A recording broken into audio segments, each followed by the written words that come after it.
Vande Mataram, good morning, जय हिंद। तो आज मैं फिर आपका नेक्स्ट वीडियो लेकर आया हूं।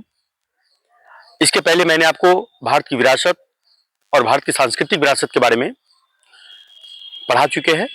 अब भारत की सांस्कृतिक विरासत, परंपराएं, हस्तकलाएं और ललित कलाएं के बारे में मैंने आपको पार्ट 1 और पार्ट 2, भाग 1 भाग 2 मैंने आपको इसकी चर्चा कर दी है। अब आगे पार्ट 3 की चर्चा हम आपके सामने कर रहे हैं, जिसमें आपके सामने नृत्य कला और नाट्य कला के बारे में चर्चा करेंगे। तो सबसे पहले हम नृत्य कला के बारे में चर्चा करते हैं। नृत्य कला की जहां तक बात है, नृत्य कला संस्कृत धातु के नृत्य शब्द से इसका उद्भव हुआ है और नृत्य भारत के लय और ताल के साथ एक सुंदर अभिगम दृश्य है। नृत्य भारत के शास्त्रीय संगीतों में, शास्त्रीय नृत्यों में कई नृत्य आते हैं, जैसे भारतनाट्यम, कुचिपुड़ी, कथकली, कथक, ओडिसी, मणिपुरी वगैरह। इसके अलावा भी कुछ लोक नृत्य हैं जो अपने हर एक राज्य के कुछ अलग अलग हैं। इन नृत्यों में जो महत्वपूर्ण नृत्य हैं, इसकी चर्चा हम आपके सामने शुरू करते हैं। तो सबसे पहले हम भारतनाट्यम की बात करते हैं। जहां तक नृत्य की बातें हैं, नृत्य का पृथ्वी पर अभिगम ऐसा माना जाता है कि भगवान शिव के द्वारा यहां पर लाया गया और यह हमारे विरासत में, हड़प्पा सभ्यता में धातुओं का जो नटराज की प्रतिमा प्राप्त हुआ है, इससे हमें इसकी जानकारी प्राप्त होती है। नटराज की प्रतिमा में जो नटराज में भगवान शिव को दर्शाया गया है, इससे पता चलता है कि भगवान शिव ने सर्वप्रथम आकाश से पृथ्वी पर नृत्य को लाने में अहम भूमिका निभाए हैं। अब यह जो नृत्य है, इसमें सबसे पहले हम भारतनाट्यम की चर्चा करेंगे। भारतनाट्यम जिसका संबंध तमिलनाडु के नृत्य से है, इसका जन्म तमिलनाडु के तंजावुर जिले से हुआ था। भारतनाट्यम का नृत्य का जन्म, एक बार फिर से दोहरा रहे हैं, भारतनाट्यम का नृत्य का जन्म तमिलनाडु के तंजावुर जिले से हुआ था और भारतनाट्यम के संबंध में भरत मुनि ने नाट्य शास्त्र की तथा नागेश्वर ने अभिनव दर्पण की चर्चा करके भारतनाट्यम का प्रसार के बारे में जानकारी दी है और इसका जन्म के बारे में बताया है कि भारतनाट्यम का उदय कैसे हुआ। अब चूंकि नंदिकेश्वर का अभिनव दर्शन और भरत मुनि का नाट्य शास्त्र से जो भारतनाट्यम का उदय हुआ, इसका एक अंश का शुरुआत हुआ, वह आगे प्रसार होता गया और प्रसार होता हुआ इसको जीवित रखने में अभी हाल फिलहाल तक वैजयंती माला और हेमा मालिनी का बहुत बड़ा योगदान रहा है। तो इस तरह से भारतनाट्यम एक शास्त्रीय संगीत का एक प्रमुख अंग माना जा सकता है। इसके बाद हम चलते हैं कुचिपुड़ी के बारे में। कुचिपुड़ी आंध्र प्रदेश का एक महत्वपूर्ण नृत्य है और यह आंध्र प्रदेश से संबंधित नृत्य है। कुचिपुड़ी वहां के लोक विरासतों में जो जमीनी स्तर पर जो नृत्य है, उसको प्रदर्शित करता है और वहां की भावनाओं को, वहां के दृश्यों को, वहां के परंपराओं को कुचिपुड़ी नृत्य प्रदर्शित करने का काम करता है। इसके बाद हम चलते हैं कथकली के बाद। कथकली एक ऐसा नृत्य है जो केरल राज्य से संबंध तो रखता ही है, साथ ही साथ वहाँ की परंपराओं को, वहाँ की संस्कृति को, विशेष करके वहाँ के जो लोक नृत्य है उससे संबंध रखते हुए कथकली, मलयालम और कथकली दोनों का अभिगम एक संगम के रूप में आगे बढ़ाने का प्रयास है। इस नृत्य के माध्यम से जो नट होता है वह पर्दे के पीछे जिस भी कलाओं का या जिस भी भूमिका का प्रदर्शित करने का काम करता है उसके बारे में पर्दे के पीछे से पहले वर्णन कर दिया जाता है। इसके बाद वहां के नट जो है बिना कुछ बोले एक मुखौटे पहनकर यह नृत्य करता है। इसके अलावे कथकली जो है यह महाभारत महाकाव्य जो है या फिर रामायण महाकाव्य जो है, इन दोनों महाकाव्यों को वर्णित करने का काम करता है। इसके अलावे जो भी हमारे सांस्कृतिक धर्म में जो भी तीनों लोक में ब्रह्मा विष्णु महेश हैं उनको प्रदर्शित करने का काम करता है, सिर्फ अपने भाव और चेहरे के माध्यम से। उनके चेहरे को पढ़ना पड़ता है, उनके चेहरे को समझना पड़ता है।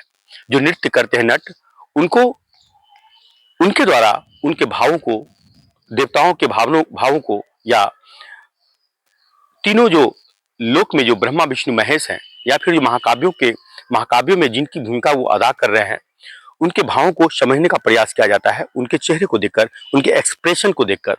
तो यह कथकली में जो नृत्य है केरल का, इसके माध्यम के द्वारा जो नट होते हैं या फिर जो नृत्यांगनाएं होते हैं वह उनके भावों को अपने चेहरे के माध्यम से या फिर अपने भाव के माध्यम से प्रस्तुत करने का काम करते हैं। इसके बाद तो कथकली का संबंध केरल राज्य से है, नृत्य का संबंध। अब इसके आगे बढ़ते हैं कथक।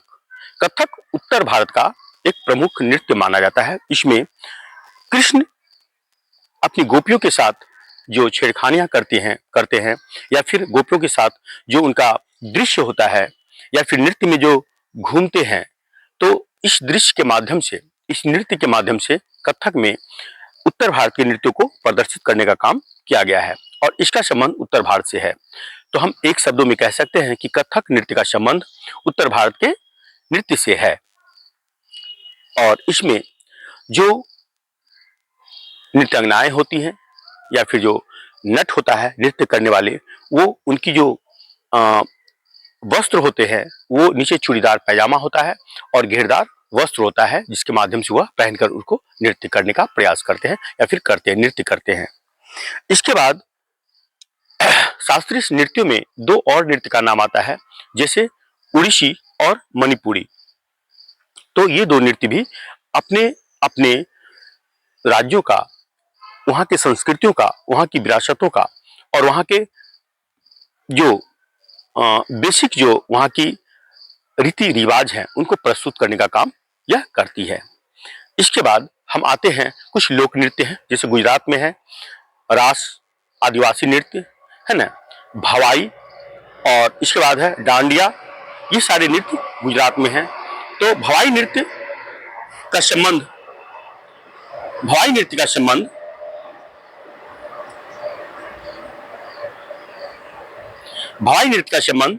जो गुजरात से है वह एक भाव प्रधान नृत्य है और वहाँ की भावनाओं को, गुजरात की भावनाओं को एक नाटक के माध्यम से इस नृत्य में और इस नृत्य के माध्यम से वहाँ के कल्चर को, वहाँ के रीति रिवाज को प्रस्तुत करने का काम करती है। अब जैसे वहाँ पर बहुत सारी कुरीतियां हैं जो इस नृत्य के माध्यम से समाज में दिखाया जाता है, इस कुरीतियों को और इस कुरीतियों के माध्यम से ही, इस नृत्य के माध्यम से ही कुरीतियों को खत्म करने का प्रयास किया जाता है। और इसके बाद जैसे वहां पर नारी शिक्षा, बाल विवाह है ना, भ्रूण हत्या, ये सारे को इस नृत्य के माध्यम से खत्म करने का एक संदेश दिया जाता है। तो भवाई नृत्य इसलिए महत्वपूर्ण माना जाता है। इसके पीछे कोई पर्दा नहीं होता है, बिना पर्दों का कम बजट में, कम खर्चे में इस नृत्य को दिखाने का प्रयास किया जाता है और इस नृत्य के माध्यम से गुजरात की कल्चर को दिखाने का प्रयास किया जाता है। इसके बाद आता है डांडिया। डांडिया गुजरात का एक प्रमुख नृत्य है जो वहाँ के, जैसे हम लोग बिहार में दुर्गा पूजा कहते हैं, वहाँ पर इसको दशहरा में, है ना, डांडिया जो 12 दिन का होता है उसमें उनको प्रस्तुत किया जाता है। इसके अलावा भी बहुत सारे पर्व त्योहार होते हैं, उनमें भी डांडिया को प्रस्तुत किया जाता है। इस डांडिया में एक हाथ में एक महिलाएं लोग मिट्टी का एक बर्तन रखते हैं जो घड़ा टाइप का होता है, उसमें छिद्र छिद्र होता है और उसमें आग जलाकर धूप के माध्यम से उसको हाथ में लेकर नृत्य करते हैं और गोल गोल घूमना उनका नृत्य के एक अंग माना जाता है और उसमें वह उस धुन पर नृत्य करते हैं। बहुत सारे पर्व त्योहार में भी डांडिया का, शादी विवाह समारोह में भी वो लोग डांडिया का बारह प्रस्तुत करने का काम करते हैं। तो यह गुजरात का एक महत्वपूर्ण नृत्य माना जाता है डांडिया।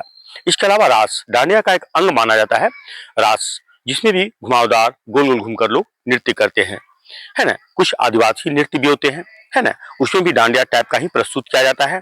तो इस तरह से गुजरात का कुछ महत्वपूर्ण नृत्यों में है भवाई, डांडिया, रास, है ना, और आदिवासी नृत्य, है ना। इसके अलावा भी कुछ छोटे मोटे नृत्य है ना।